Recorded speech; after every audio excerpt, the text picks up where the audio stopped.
Hi, my name is Marshanta and welcome to my YouTube channel. This is a space where I love talking about self-love, skincare and makeup. So if that's the sort of thing that you enjoy, then please keep on watching. I am super duper excited but a little daunted by today's video as well. The idea of today's video is introducing my no-buy. So I'm going to go on a no-buy, a blanket no-buy from July to November. Actually the kick-off video talking about that experience.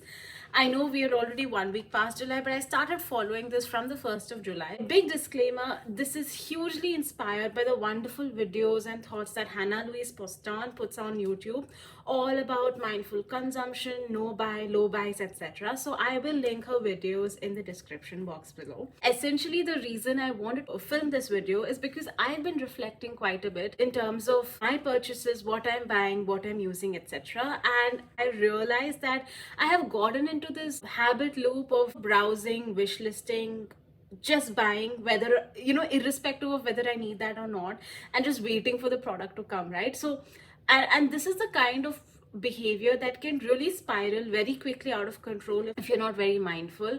And I realized that I was doing a lot of that for specific categories when it comes to me.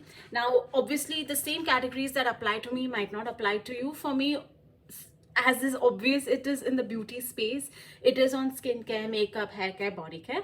But for you, you might realize that this is something that you indulge in for other categories, right? Maybe it's clothes for you, or jewelry, or food, I don't know. Since I realized it was happening, I wanted to film this video for two reasons. One is for personal accountability, and also as a guide to help anybody who wants to embark on a no buy for any product category. A lot of what I discuss in today's video will hopefully be fungible across categories and across situations. So if that's the sort of thing that interests you, if you are also realizing that you're buying unnecessarily or not getting the best use of what you have, I think this video will be super helpful. So what I'm going to cover in today's video are three main things. One is lay down the context to where I am in my life and why I want to go on a no buy. Second is, of course, the rules of my no buy, what I'm allowed to do and what I'm not allowed to do. And third is any exceptions to these rules. Whenever you are deciding to get onto a no buy project, I would strongly suggest thinking through these three elements, because I think that will really give you a very boundary condition within which you can operate. The less clear or articulate you are about what you are and are not allowed to do, the easier it is to break from your no buy. This is a very different video for me, but I love consuming this kind of content and I hope this is helpful for you. So let me just get started. I've also scripted this, by the way. I have a printout and stuff ready, so I'm very proud. To me, I've put in a lot of thought in this, so I really hope this video helps. So some context about where I am in my life, the kind of person I am. Number one, I'm privileged to be able to afford all that I can buy. I'm part of a dual income household at the moment. We don't have kids, we don't have pets, we don't have any other dependents, so that gives us a lot of leeway. So in that sense, there's very less responsibility as well. Number two, our lifestyles, in my opinion, are pretty basic. My husband and I don't enjoy drinking, we don't smoke, we are vegetarians. So a lot of those spend categories just don't exist for us. Number three, I think it's very obvious from my videos, but I am very, very, very basic when it comes to clothing. So far, I've only bought fast fashion, and I'm also trying to figure out my style. So I hardly spend on clothes. In the year 2022, we are 6 months in. I've only literally made one fashion purchase. That will change now, and I'll keep that for a different video. But the point is, I spend very less on clothes or accessories or bags or shoes. Coming to the biggest spend category. For me, the biggest spend category is beauty, and this includes skincare, makeup, hair care, body care. And yeah, I spend a lot more on makeup and skincare than the others, but I think I still spend a lot across these four categories versus the average person. Important context. Beauty purchases give me a lot of joy. I spend a lot of my time, just being aware of what's in the market. I love learning what's in the market. I love listening to reviews. I love that entire process of discovering, browsing, wish listing, adding to cart, buying, and then waiting for the product to come. And then once it comes, getting excited and swatching. Like, it genuinely gives me a lot of joy.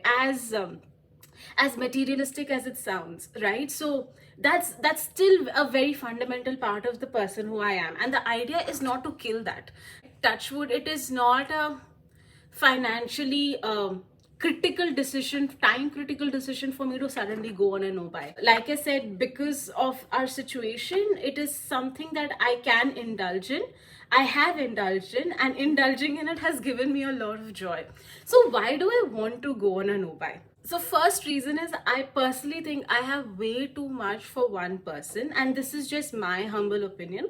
For context, I have more than 150 lipsticks. I have more than 150 lipsticks. Let that number sink in. I have more than 150 lipsticks. I have at least 40 to 45 eyeshadow palettes. And the fact of the matter is, I have one face. I have one pair, like one mouth. I have one pair of eyes, and I have all of this product. So personally, I think for one person, that is just way, way, way too much. Now, as a consequence of owning too much, I think a huge part of my collection is underused. A huge part of my collection is forgotten. I'm sure I have eyeshadow palettes that I've never used. I'm sure I have lipsticks that I've used only once or never used. Buying products and not using them or not getting the most use out of them is a shame, is a waste. So I don't feel good about it. Now, the third thing, and this is where it slightly becomes problematic, right? I have so much on one hand. On one hand, I have a lot, but I'm still excited about the new launches because I can, I just do, right? Just because I can, I do. It's ridiculous after a point. I have a huge collection. That collection is unused, but I'm still getting more stuff inside. So that is another element which I'm not feeling good about. The fourth reason is, I don't know how to explain this, and I hope it doesn't come across as off note or off as non-nuance. It's just that sometimes when you just buy things just because you can, it tends to become mindless shopping, and because it's mindless shopping, it's not as valuable anymore, if you know what I mean. There is a particular joy in thinking about something, wanting something, potentially saving up for something or carefully considering something and then buying, versus just buying the minute something is launched. Even if that thing is expensive, and even if that's something that you can afford, there is, and I've realized over the past 1 year, 18 months, I've really indulged in the second kind of spending, right? Which is, it may be expensive, it may be something that I don't really need, but I just buy because I know I can afford to, and I just buy it. And it's nice at the moment. It's a very short-lived high, but it ends up adding to a collection that is still not well used. I want to get back to that kind of spending where, I've been a lot more mindful. I've been looking forward to buying it. I've been considering it for a long time. I think that gives a different joy, and I want to go back to that kind of joy. Therefore, I want to build a collection where each piece is curated and each thing sparks joy in my life. This is very Marie Kondo-esque, this is very philosopher-esque, but it is what I've realized after building the collection that I have. So I hope this clarifies the context that I am in and why I want to get into a no-buy. I would love to hear what your thoughts are. So if you would take a moment to please share your thoughts in the comments below, that would be really helpful. Now let's move on to the rules of the no-buy. When is this no-buy going to happen? It's going to happen from 1st July up until 1st November.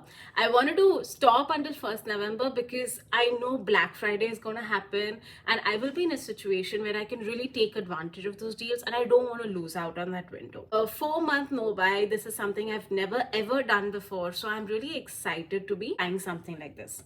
I have category specific rules, so I might have to refer to my script a couple of times. So on makeup, I don't need any more products across categories. Like, I don't need primers, I don't need eye primers, I don't need foundations, I definitely don't need eyeshadows and lipsticks. So essentially no more makeup products. I am only allowed replacements for essential products. For example, if I run out of my face primer, I need to get another face primer only when I'm down to my last 2 uses, right? If I need another eye primer, I can get another eye primer only when it's down to the last. Now, when it comes to skincare, hair care, body care, I'm allowed replacements only. What I mean by that is if I have a body cleanser and I've used that body cleanser up, I'm only then allowed to get another body cleanser.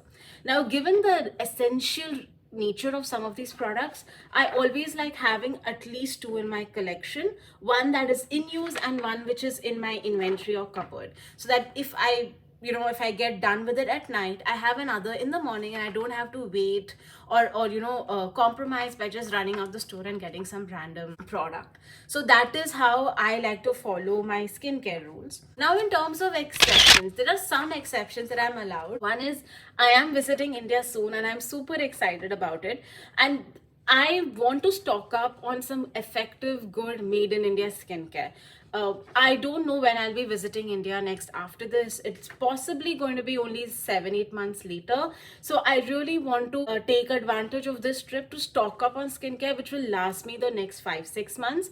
And this is only on essentials, right? I'm talking stuff like cleansers and sunscreens. Makeup that will be discontinued, say brands announce that this is going to be the last restock and they're never going to get this back in production. At that time, I might consider buying. But even then, it's important that that's a product that I have considered and wanted for at least 6 months, if not more. I don't want to buy products that are getting discontinued just for that, right? They need to be products that I'm excited about, that I have wanted to buy for a long time, but I just control myself because of a no buy, and say magically it goes on a discontinued sort of a announcement, then I will decide to buy some of that. And of course, any gifts for family and friends, okay for me to buy for others and not for myself. And those were my exceptions. I am so excited to do something like this. I really hope this is helpful and this forms a useful guide for you whenever you are considering a no buy for any category.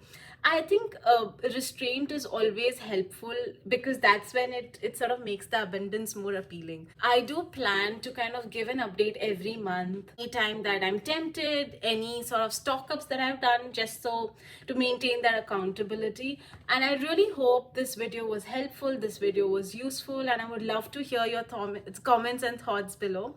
And if you liked what you heard till so far and you like the general vibe of my channel, I would love it if you considered liking, sharing, commenting, and subscribing to my channel. It does wonders for me and my motivation. So thank you so much. I can't wait to follow this no buy and keep giving you updates on my no buy. I will see you again next time. Bye.